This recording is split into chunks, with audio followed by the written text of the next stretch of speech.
इनके घर पर कोई जाके जब ये कहा करता था कि तुम्हारा पुत्र चोरी करता है, माखन की चोरी करता है, छेड़ता है, शिकायत पे शिकायत, शिकायत पे शिकायत।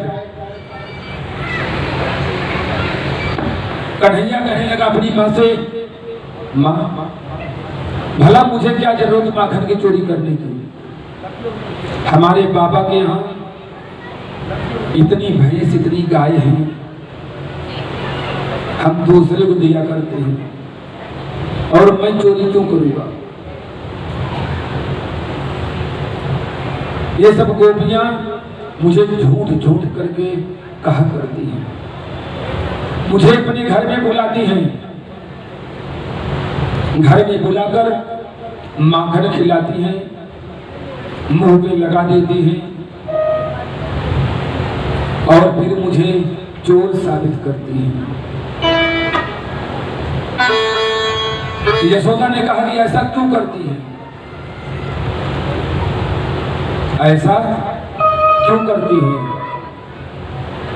कि तुम्हें घर पे बुलाती है, माखन खिलाएंगे, तुम्हारे मुंह पे शरीर पर लगा देंगे और फिर तुम्हें चोर बताएंगे,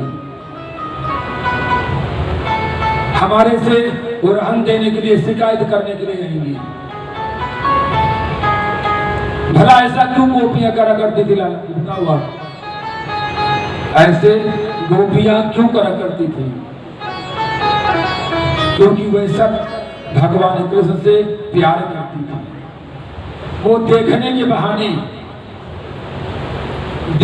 बहाने कि श्याम सुंदर को, कन्हैया को हम कितनी बार देख ले, एक बार घर बुलाना, माखन खिलाना, काफी देर तक बात करना,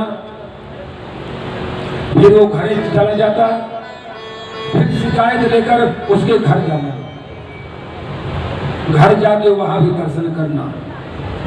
हमारे श्याम सुंदर है ही ऐसे, एक बार देखो, हजार बार देख लो, वो देखने की चीज है, बार बार देखो, चाहे कितनी बार देखो, उनके देखने से इच्छाएं नहीं भरती। ऐसा लगता है उनकी मूर्ति भी ऐसा लगता है जैसे बोलने वाली है। जिसकी मूर्त इतनी सुंदर है वह कितना सुंदर होगा, आप अनुमान लगा के देखें। जिसके छवि को एक छोटा सा बालक अपने अंदर उतारता है और कन्हैया बनता है,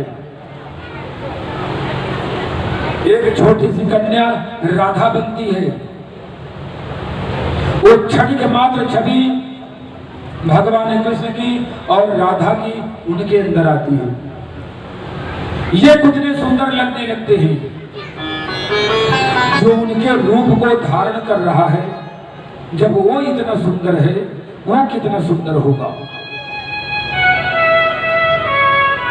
जिसकी उपमा नहीं है।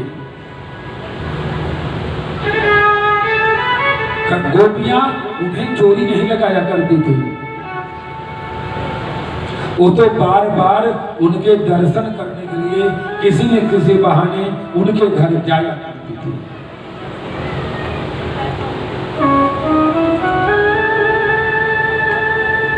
एक बार सारे ग्वाल बालों के साथ गाय चरा रहे थे, बहुत सखा थे इनके। वहीं पर गोपियां जमुना जी में स्नान कर रही थी, बिना वस्त्र के गोपियां जमुना जी में स्नान कर रही थी। कन्हैया ने एक अपने दोस्त को कहा, एक ग्वाल को कहा, जा भाई पानी ले आ, प्यास लग रही है।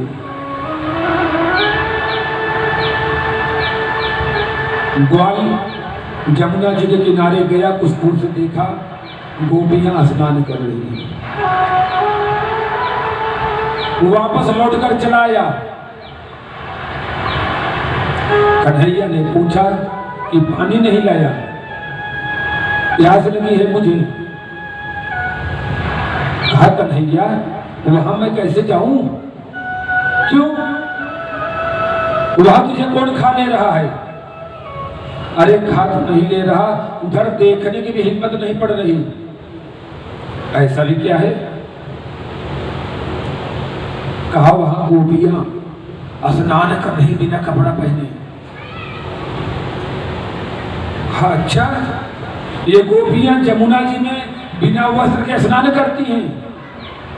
ये तो बहुत गलत बात है। कन्हैया गया, उन सब के वस्त्रों को उठा लाया और जाकर के एक डाल पर बैठ गया। वो पेड़ था कदम का। नहाते नहाते गोपियों का समय समाप्त हुआ कि अब अपने घर की ओर चले। जब बाहर निकलने को हुई तो देखा तो वहां कपड़े नहीं।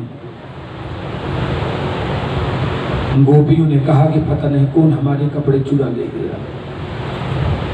अब बिना वस्त्र के हम अपने घर कैसे वापस जाएं?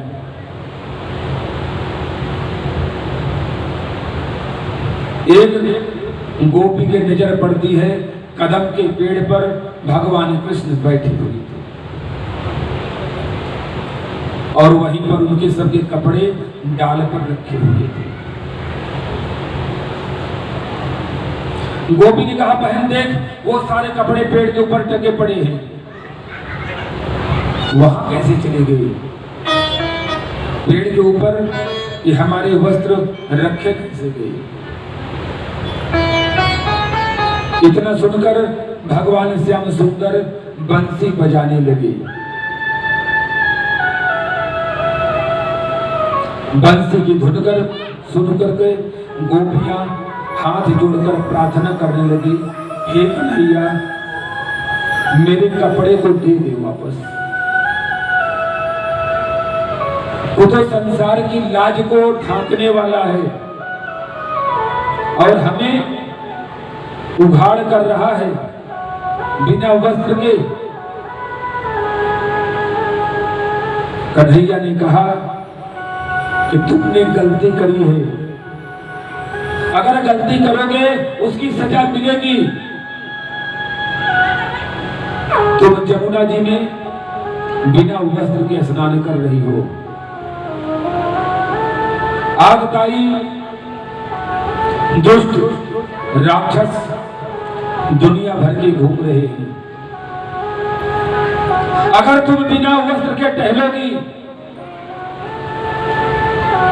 छोटे छोटे कपड़े पहन करके टहलोगी, कि ये समाज तुम्हें क्या कहेगा? अपने आप को ढक करके रखो। ये शरीर है, ये प्रदर्शन करने के लिए नहीं है। शरीर का प्रदर्शन नहीं किया जाता। ईश्वर ने शरीर दिया है, उसे ढक करके रखो। भोजन करने के लिए भी ओट होना चाहिए। खुली सड़क पर भोजन नहीं किया जाता। स्त्री हो पर्दा चाहिए। जब तक तुम पर्दे में हो तभी तक तुम्हारा सम्मान है।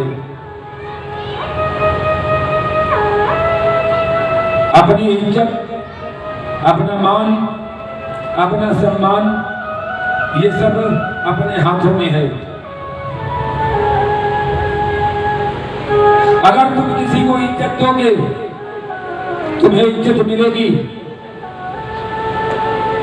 वस्त्र के उतार देने से तुम्हारा सम्मान नहीं बढ़ेगा, बल्कि अपमान होगा। ईश्वर ने जो रूप दिया है वो बहुत सुंदर दिया है।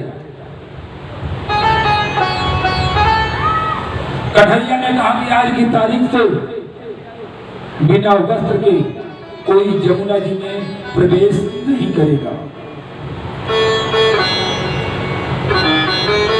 सबने वही कसम खाई, आज की तारीख से जमुना जी में बिना वस्त्र के हम सब स्नान नहीं करेंगे। जब भी आप स्नान करें, चाहे घर में करें चाहे बाहर करें, कहीं भी करें, बिना वस्त्र के स्त्री हो या पुरुष हो कभी भी स्नान नहीं करना चाहिए। शरीर के ऊपर अपने अंगों को ढक करके रखना चाहिए। स्नान करते समय भी वस्त्र का त्याग करके कभी भी स्नान नहीं करना चाहिए। कन्हैया ने कहा कि आज से वचनबद्ध हो कि वस्त्र का त्याग करके जीवन में कभी स्नान नहीं करोगे, हम तुम्हारे वस्त्र को वापस दे देते हैं। सबने उसी दिन से प्रण कर लिया कि आज की तारीख से बिना वस्त्र के हम सब स्नान नहीं करेंगे, और ऐसा ही करके निभाया। बहुत सी परंपराओं को कन्हैया ने तोड़ा है और बहुत सी परंपराओं को बनाया है।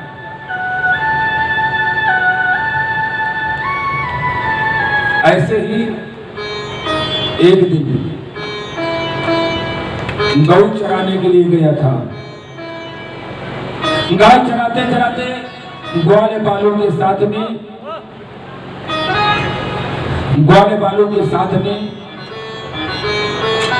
गेंद खेलने लगा,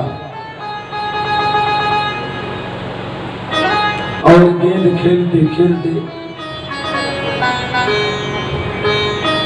एक बार बड़े जोर से मार दिया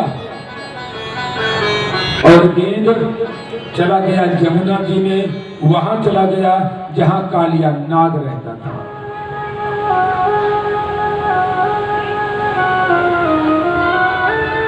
मनसूका ने कहा कि हमारा गेंद वापस दो, हमारे गेंद को तुमने जानबूझ करके जमुना जी में फेंका है। सभी ग्वाले बालों ने मना किया। मनसूका कोई बात नहीं, गेंद चली गई चली जान दो, जहां पर गेंद गई है वहां बहुत फिसलना नाग रहता है, उस नाग की वजह से जमुना जी का पानी काला पड़ गया है।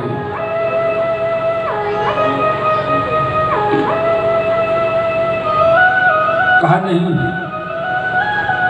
हमारा गेंद दो। कन्हैया ने कहा हम तुम्हारा गेंद ले आएंगे।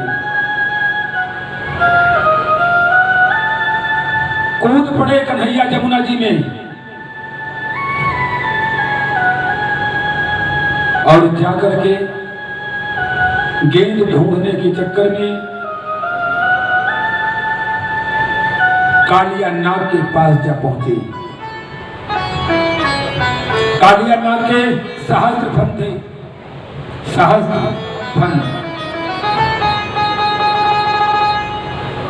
कालिया नाग की पत्नी पंचवटी आकर के कन्हैया के सामने खड़ी हो गई। कहा तू छोटा सा राजकुमार, भोली सी सुंदर, तू यहां कैसे आ गया? तू जल्दी यहां से भाग जा, अगर मेरा पति जाग गया तो तुझे जिंदा नहीं छोड़ेगा। कन्हैया ने कहा जगा दो, अपने मन की इच्छा यह भी पूरी कर लो। कहा नहीं, मैं तो तुम्हें समझा रही हूं कि तुम छोटे से हो, तुम्हारी मूर्ति बड़ी मनमोहक है, चले जाओ, अगर वो जग गया तो जिंदा नहीं छोड़ेगा। कन्हैया ने कहा कि बिना कालिया नाग से मिले मैं वापस नहीं जाऊंगा। इतना सुनते ही कालिया नाग फुफकार मारने लगा, जमुना जी का पानी उबाल भरने लगा, इतना उसके अंदर विष था, वहां का पानी काला पड़ गया था।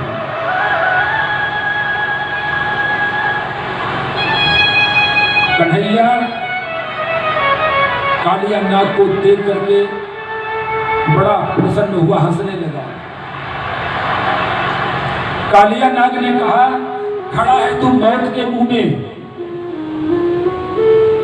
कालिया नाग ने कहा, खड़ा है तू बालक मौत के मुंह में, और मुख से तुम्हारे हंसी आ रही है। भगवान श्याम सुंदर मुस्कुरा पड़े, कहा मौत तो सबकी आती है, मौत तो सबकी आती है, इस मौत से क्या घबराना।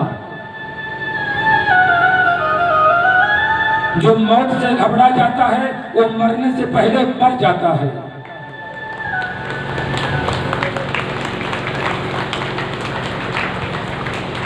मौत से कायर घबराते हैं, एक ही बार मरोगे, हंस करके मर जाओ, रो के मरने से नहीं कोई फायदा। कालिया नाग ने जब फुफकार मारा श्याम सुंदर की तरफ, श्याम सुंदर खींच करके एक मुका कालिया नाग के सिर पे मारा।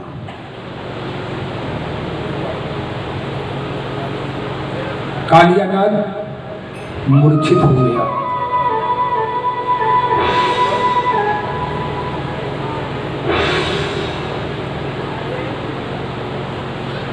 कालिया नाग जब मूर्छित हो गया, कालिया नाग की पत्नी